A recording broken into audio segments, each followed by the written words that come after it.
his solitary existence, whispers of a haunting past that left him forever bound to the decaying walls of his ancestral home. It was on the eve of All Hallows Eve that a storm of supernatural proportions descended upon the land, its thunderous roars shaking the very foundations of the manor. Edgar, with his long, bony fingers, traced the faded letters of an old journal, recounting a tale of unspeakable horror that had plagued his bloodline for generations. Within the worn pages, he discovered a chilling prophecy, foretelling of a demonic presence that would manifest on this very night, seeking to claim his soul. The words seared into his mind, instilling a deep-rooted fear that quickened his pulse and tightened his chest. As the tempest raged outside, Edgar sought solace in the study, the flickering candlelight casting eerie shadows upon the walls. The howling wind whispered tales of woe, as if nature itself conspired to drive him to madness.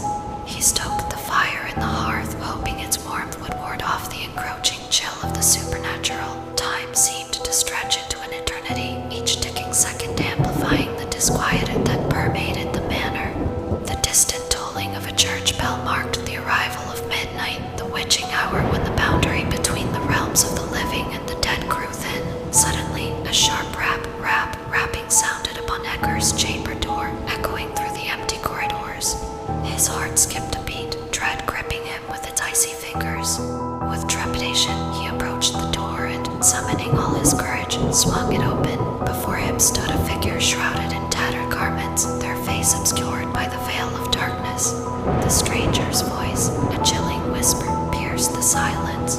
"Edgar Sinclair, I have come to claim what is rightfully mine." Edgar's blood ran cold as he realized the prophecy had come to fruition. The demonic presence had found him, its hunger for his soul insatiable.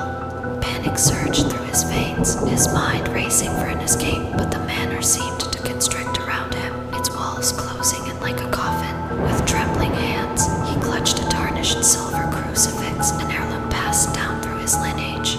He held it aloft, the symbol of faith burning against his flesh. "Begone, foul creature.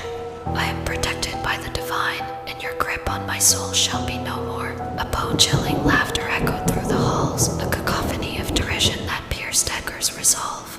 The stranger's voice, dripping with malevolence, responded, "Your faith is but a flickering candle in the face of the abyss. I shall devour your essence, leaving nothing but a husk in my wake." As Edgar felt his strength wane, his very essence slipping away, he whispered a desperate plea to the spirits that lingered in the darkness.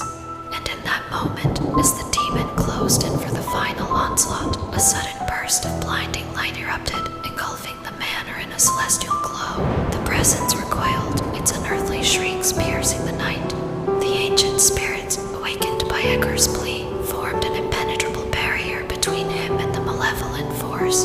The demon writhed in anguish, unable to breach the sanctuary of the spectral guardians. With its defeat, the storm outside subsided, the howling wind silenced, and peace descended upon the manor. Edgar, weak but alive, knelt in gratitude, tears streaming down his pallid face.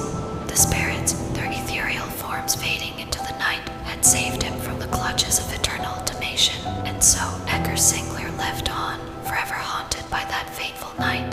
The manor, now imbued with a spectral presence, whispered tales of his harrowing encounter, its walls echoing with the remnants of otherworldly forces. And as the years passed, Edgar's name became synonymous with a tale of survival against the forces of darkness, a reminder that